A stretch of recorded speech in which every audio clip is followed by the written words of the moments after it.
To dynamic memory allocation. What is memory allocation, or what is the difference between static memory and dynamic memory? First of all, you must know what is dynamic memory.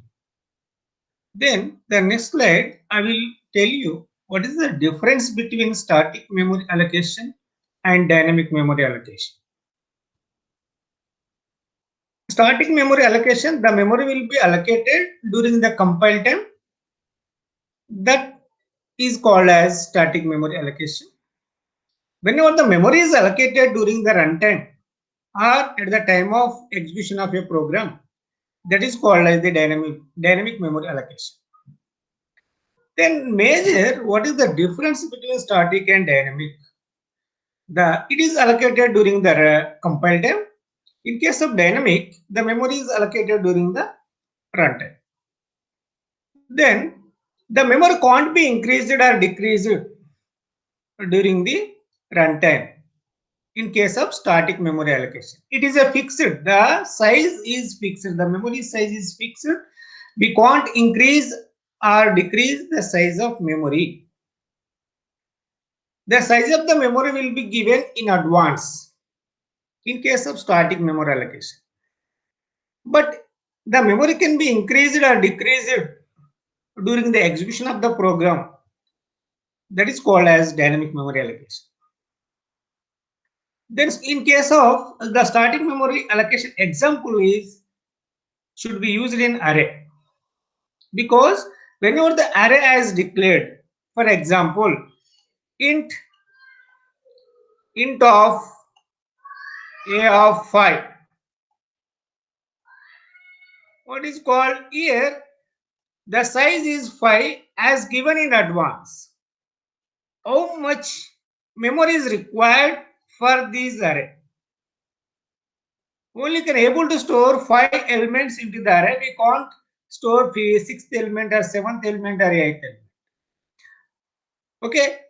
Then you have stored only 4 elements. The 5th element has not been stored. Then space has wasted. In case of static memory allocation, the dynamic memory allocation, the space can't be wasted. As per your application, the space should be increased or decreased. Generally, the dynamic memory allocation concept will be used in the linked list. I think you understood what is the major difference between static memory allocation and dynamic memory allocation. Got my point? Then I will move on to the next slide. But what is dynamic memory allocation? The memory will be allocated during the runtime. That concept is called as the dynamic memory allocation. It can't be allocated during the compile time.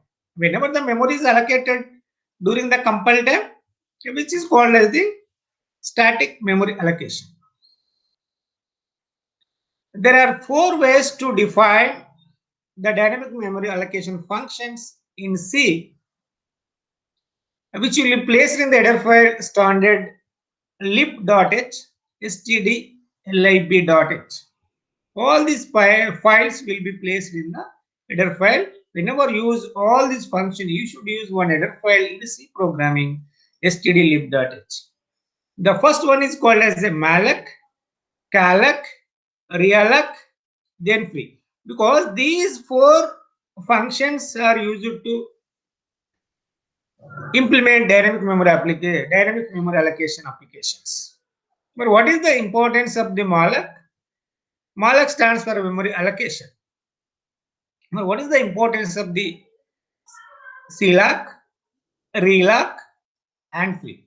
I will discuss one by one. Then, what is the importance of the malloc function? The malloc function allocates a single block of requested memory, because all the data will be stored in a single block of memory. But it does not initialize the memory during the execution. By default, the value should be a garbage value. Because whenever the memory is allocated, at that time, the value should be garbage. If the memory is not sufficient, which returns a null in case of malloc. Okay, if the memory is sufficient, it has allocated to the variable, pointer variable. Otherwise, if the memory is not sufficient to allocate, which returns null. Because the syntax is given for the malloc function, this is pointer variable because it can work with only pointers. We never use the dynamic memory allocation functions which will work with the pointers. This is casting because explicit type conversion. Okay, here this malloc function can cast the data type. But malloc function which returns only void pointer. Void pointer can cast to anything. The void pointer is nothing but generic point. Okay, which casts any type of data because either integer or float or double or char. That's why the malloc function which returns void point. Then what is the syntax? The casting pointer, then malloc, then byte size. How much memory is required for allocation during the runtime by using the malloc function. For example, pointer equal, for example, how much memory int pointer. Suppose if you want to casting to the integer, byte size should be a unsigned integer. Unsigned means which can accept only positive number, which can't accept negative numbers. Here you should use the malloc function followed by suppose 4. Byte size should be 4. Because during the runtime, how much memory is allocated to the pointer variable p?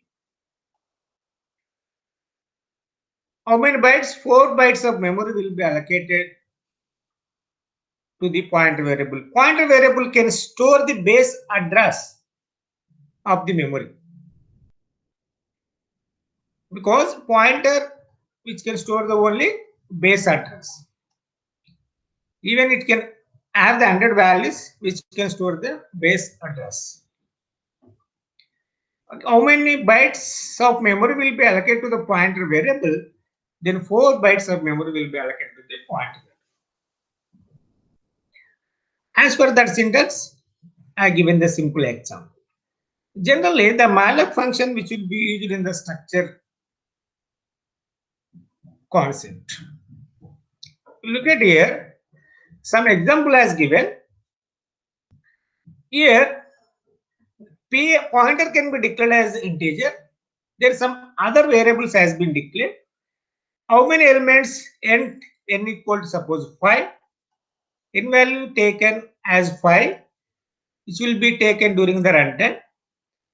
Then after that, you are declaring the malloc function. You are allocating the memory to the pointer variable during the runtime. The pointer variable equal casting to the integer data. Then malloc function n, what is the 5? Then size of int. Suppose 4. Size of int is nothing but 4. Or 2. It is based on your operating system. Suppose 5 into 4, how many bytes? 20 bytes will be allocated to the pointer variable ptr. If the memory is sufficient, which does not return a value, once memory is allocated, what will be stored in the pointer variable? The base address will be stored in the pointer variable. At that time, the condition returns false. If the memory is not allocated to the pointer variable, then which returns null. Then unable to allocate memory. At this time, the control does not comes to here, then which comes to here. The enter element of array, then we should give the input to the array elements. Then what is how many elements you can store? That is based on n value. I equal 0, I less than n, I plus plus or plus plus we are reading the data during the runtime. Pointer place 0, whenever the value will be stored, which will be stored in the pointer of 0 or pointer of 0. Then the next value pointer of 1. 1 means it will go to the next byte. It is a base address which will go to the next byte. Then place 2. How many elements you are able to store? Then 5 elements we can able to store because it is based on the size of an array. But the size we given during the runtime, n. Either you can increase or decrease the size of the array. There is no problem for it. Then you know that logic sum equal sum place pointer ptr place I. Then here we can star means we can get the value in that address. We can get the value in the address of 0. We can value the address of 1, 2, 3, 4. That's why we are using the pointer variable. You know that already studied in the basic concept of the pointers. But here, for example, 1, we have taken the values 1, 2, 3, 4, 5. This is called as 0, 1, 2, indexes 4. Because this is the address, base address will be stored in the pointer variable. And then pointer plus y, this is called as 0. First I value, whenever I value become 0, this value will be retrieved. Then I value is incremented, then it will be decreased. It will be taken the 2 from the array. Then whenever what is the sum value, and finally, what is the sum value over there? 1 plus 2, 6, 16, 15.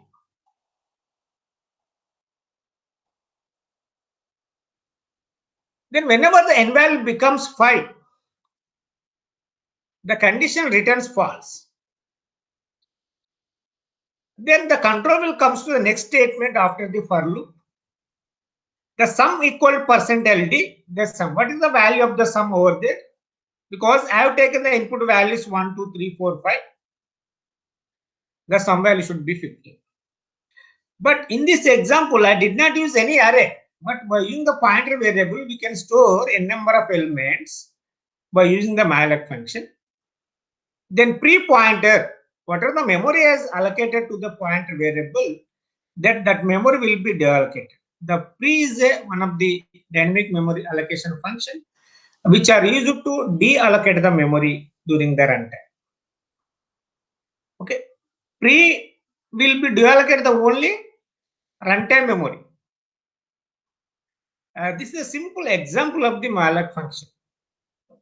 If still it is not clear, just post your query in the comment box window, or you connect me. I will explain with another examples.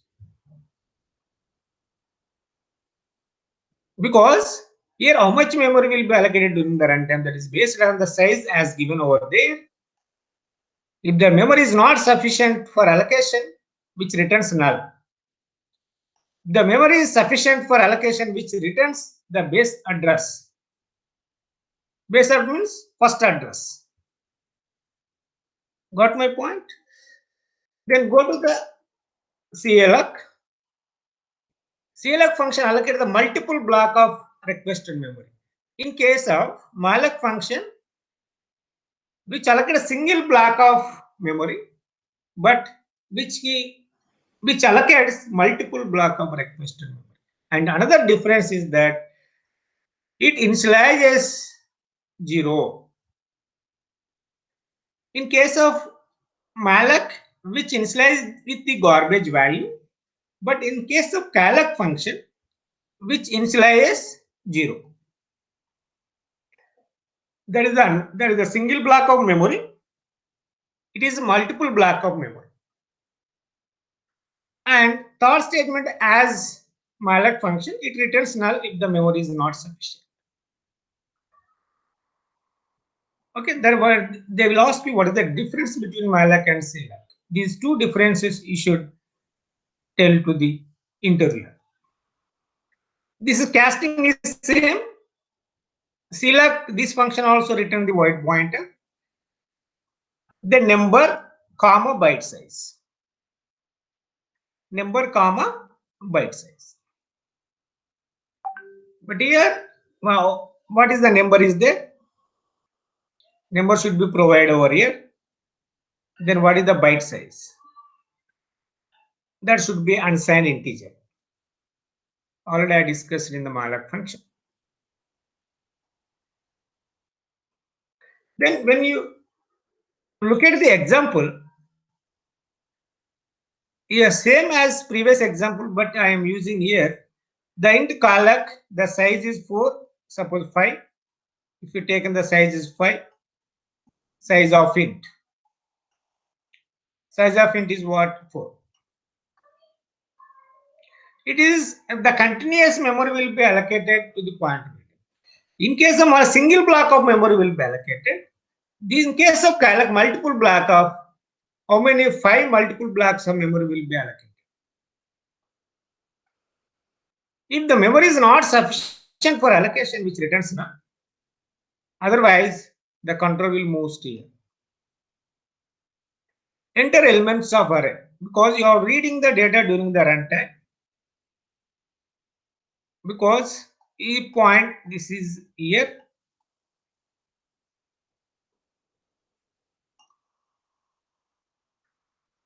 Suppose by default, the size is given 5 by default, which are initialized to 0 in case of calloc.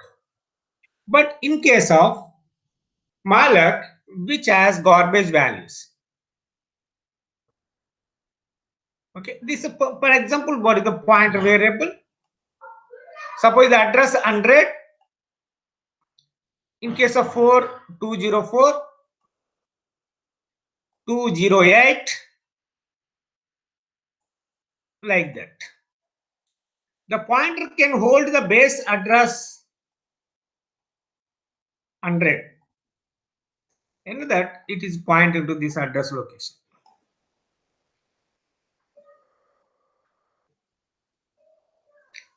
Okay, because here we initialize 0 by default. Here, whenever memory allocation is done, which has initialized with 0, and the pointer variable itself, which can store the base address of that memory. What is the base address 100? This point is pointed to this memory location. Got my point? Then, like that, you can also read the values. Whenever you read the values, it has override. Suppose it is a 1, it is a 2, it is a 3, it is a 4, it is a 5. Point plus 0, that is 100. Whenever the value first reading, that will be stored in the address location 100. Whenever you store the second address location plus I, plus 1 means which move to the next location. It will be stored the second value is 2. Like that, you can able to store all the values. Then whenever you're storing the values, you can sum of all the elements from array. Okay, the 1 plus 2 plus 3 plus 4, all the values will be stored in the variable sum. This is the way of memory will be allocated during the runtime using the calloc function. You got an idea how the memory will be allocated to the malloc and calloc, and what is the difference between malloc and calloc functions. Then I move on to, if you want more example, just post your query in the comment box or you connect me through WhatsApp or mail.